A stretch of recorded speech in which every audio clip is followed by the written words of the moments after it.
Hello दोस्तों, नमस्कार। स्वागत है आप सभी का एग्जाम धुन में। दोस्तों, इस वीडियो में हम बात करने वाले हैं एडेड जूनियर शिक्षक भर्ती और साथ ही साथ नई प्राथमिक शिक्षक भर्ती के बारे में। दोस्तों, देखा जाए तो एडेड जूनियर शिक्षक भर्ती एक लंबे समय से अटकी हुई है। इसमें नए नए मामले आते गए और ये भर्ती प्रक्रिया फंसती गई। कुछ पिटिशनर्स का मामला हाई कोर्ट पहुंचा और हाई कोर्ट ने इंस्ट्रक्शन दिया और तब जाकर पीएनपी ने जांच बैठाई। शासन स्तर से ये जांच हुई और जांच में ये पाया गया कि कुछ घपलाखोरी हुई है और इसका पुनर्मूल्यांकन का आदेश शासन स्तर से किया गया। पुनर्मूल्यांकन हुआ, पीएनपी ने रिजल्ट को प्रिपेयर कर लिया, इसका प्रपोजल बनाकर शासन स्तर को भेज दिया। लेकिन तब से कुछ सुगबुगाहट समझ में नहीं आ रही है कि संशोधित रिजल्ट कब आएगा। तो इसी को लेकर छात्रों ने एक बहुत बड़ी प्लानिंग कर रखी है और छात्र चाहते हैं कि एडेड जूनियर शिक्षक भर्ती का जो चैप्टर है वो जल्द से जल्द क्लोज होना चाहिए। और इसी के लिए दोस्तों कल की डेट में एक बड़े धरने प्रदर्शन की यहाँ पर तैयारी की जा रही है, क्योंकि 46,000 छात्र इससे प्रभावित हो रहे हैं और संशोधित रिजल्ट का लगातार इंतजार करते हुए उनकी नज़रें यहाँ पर पथरा रही हैं।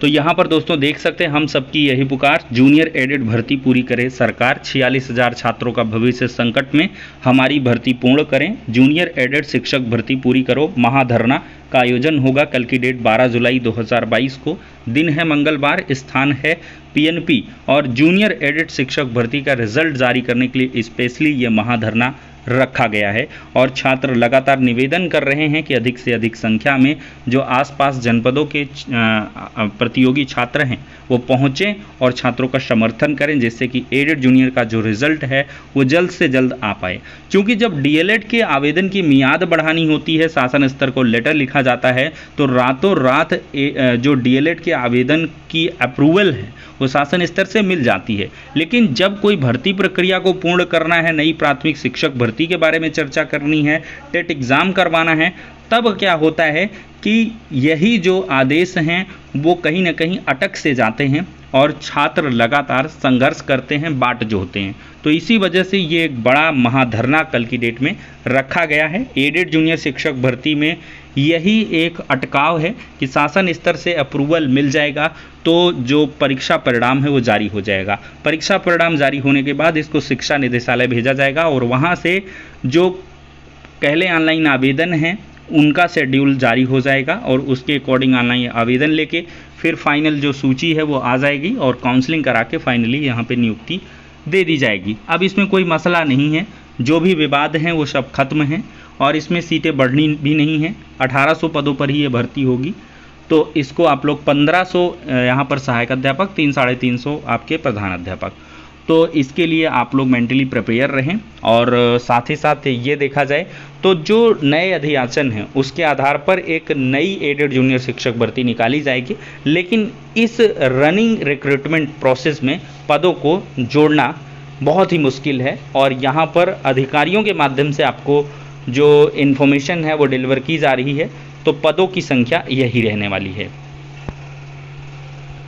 अब दोस्तों देखा जाए तो सबसे बड़ा यक्ष प्रश्न है कि यूपी में क्या नई प्राथमिक शिक्षक भर्ती आएगी या नहीं आएगी, एक बड़ा सवाल है। और दोस्तों उत्तर प्रदेश में नई प्राथमिक शिक्षक भर्ती आएगी या नहीं आएगी, एक खास रिपोर्ट देखते हैं। उत्तर प्रदेश में नई भर्ती आने वाली है क्या, प्रश्नवाचक चिन्ह है। बेसिक शिक्षा विभाग किन शिक्षकों का समायोजन करने की बात कर रहा है, क्या शिक्षा मित्रों, अनुदेशकों और यूपी टेट पास नौजवानों के दिन फिरने वाले हैं। उत्तर प्रदेश सरकार नई शिक्षक भर्ती कब शुरू करेगी, योगी आदित्यनाथ के दूसरे कार्यकाल के 100 दिन में बेसिक शिक्षा विभाग ने क्या किया।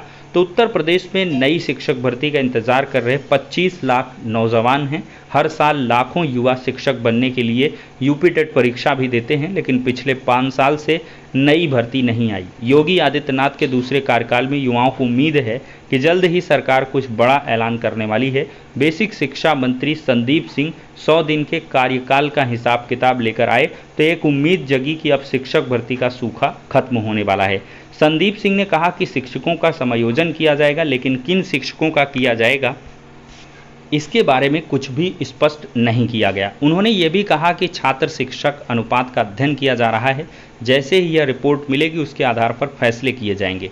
नई शिक्षक भर्ती आएगी या नहीं, इस बारे में बेसिक शिक्षा विभाग ने कुछ भी स्पष्ट नहीं किया है। देश में छात्र शिक्षकों का अनुपात अब शिक्षकों और छात्रों के अनुपात की बात कर रहे हैं। 2021 मानसून सत्र में लोकसभा में भगवंत मान और विजय वसंत ने शिक्षा मंत्री से सवाल पूछा कि देश में छात्रों शिक्षकों का अनुपात कितना है, तो यहाँ पर राज्यवार विवरण बताएं।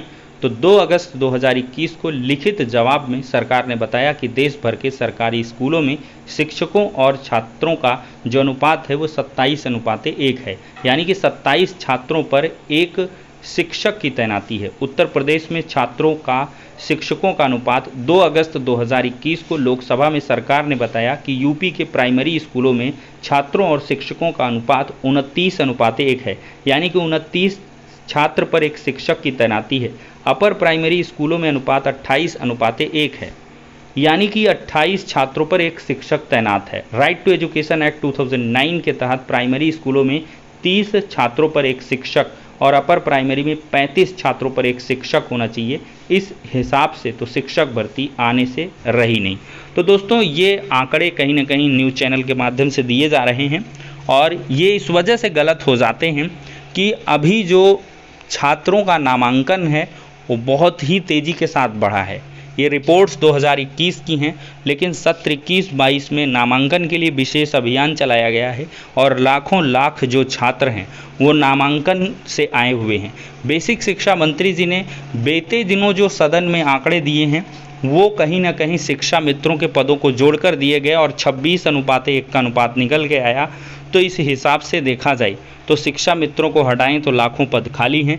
ये चाहे जितना एडजस्टमेंट कर लें, समायोजन कर लें, सरप्लस कर लें, 79,000 टीचरों को सरप्लस मानते हुए तबादलों के लिए जो काम है वो जल्द शुरू होने वाला है। इसके लिए पोर्टल की व्यवस्था की जा रही है। अभी कुछ देर पहले ही महानिदेशक का जो लेटर है वो जारी हुआ है। लेकिन दोस्तों एक बात तो यहाँ से तय है कि समायोजन करने के बाद भी जो शिक्षकों के पद हैं वो खाली निकल के आएंगे और शिक्षक भर्ती करनी पड़ेगी। भले ही एक टीटी एग्ज़ाम क्यों न करवा के ये शिक्षक भर्ती अगले साल ही करें, लेकिन इस साल के बाद आपको या इस साल के लास्ट में शिक्षक भर्ती देखने के लिए ज़रूर मिलेगी। पेसिमिस्टिक ना हो, निराशावादी विचारधाराओं के साथ ना बहें और आप लोग लगातार तैयारियां करते रहें। और एक बात तो ये तय मानिए कि इतने संघर्ष के बाद, इतने अगर खून पसीने को बहाने के बाद एक आपको भर्ती नसीब होगी तो समझ सकते हैं कि वो आखिरी भर्ती भी हो सकती है। क्योंकि बेसिक शिक्षा विभाग में यहाँ पर देखा जाए तो एक बड़ी भर्ती आएगी, तो इसके बाद से सब कुछ सूना हो जाएगा। तो उस भर्ती के लिए आपको बहुत ही बेहतर तरीके से तैयारी करने की ज़रूरत है, क्योंकि एक एक सीट पर आपको बहुत ही ज़्यादा छात्र जो है वो दिखने वाले हैं। तो फिलहाल के लिए दोस्तों इस वीडियो में इतना ही, नेक्स्ट में मिलते हैं।